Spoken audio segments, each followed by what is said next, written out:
आणि आज पुन्हा एकदा आपल्या समोर ज्यावेळेस मी उपस्थित आहे, यावेळी तर तुम्ही कमालच केली.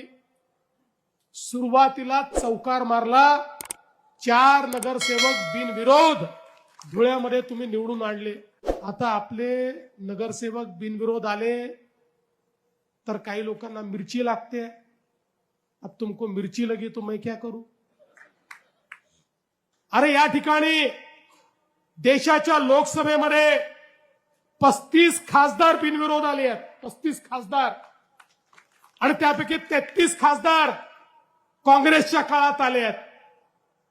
जर खासदार त्या ठिकाणी बिनविरोध आले तर लोकशाही जिवंत. आणि धुळेकरांनी आमचे 4 नगरसेवक हे बिनविरोध दिले तर लोकशाहीचा खून झाला असं म्हणणाऱ्यांचं डोकं हे कुठे आहे हे सांगण्याची आवश्यकता नाहीये. धुळेकरांनो, तुमचं हे प्रेम आम्ही स्वीकारतो आणि तुम्हाला धन्यवाद देतो. आणि खऱ्या अर्थानं निश्चितपणे या धुळ्याचा विकास करण्याचा प्रयत्न आम्ही करणार आहोत. आपल्याला कल्पना आहे, मगाशी जयकुमार भाऊ सांगत होते, आपलं धुळे एक उज्ज्वल इतिहास असलेलं अशा प्रकारचं शहर आहे. एक उज्ज्वल इतिहास असलेला जिल्हा आहे.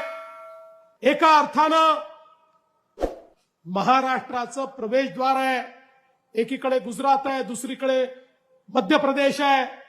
अशा पद्धतीनं महाराष्ट्राचं प्रवेशद्वार असलेलं अशा प्रकारचं आमचं धुळे आहे. एकेकाळचं एक अतिशय प्लॅन्ड अशा प्रकारचं शहर.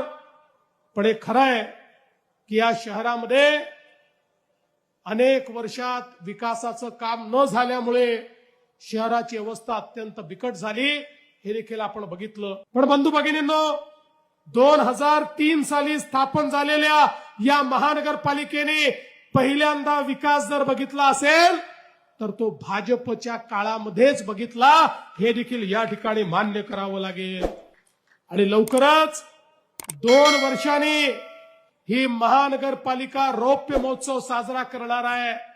या रौप्य महोत्सवी वर्षामध्ये पुन्हा एकदा भाजपच्या नेतृत्वामध्ये या महानगरपालिकेला विकासाकडे नेण्याचा संकल्प करण्याकरता मी या ठिकाणी आपल्यामध्ये हजर झालो आहे.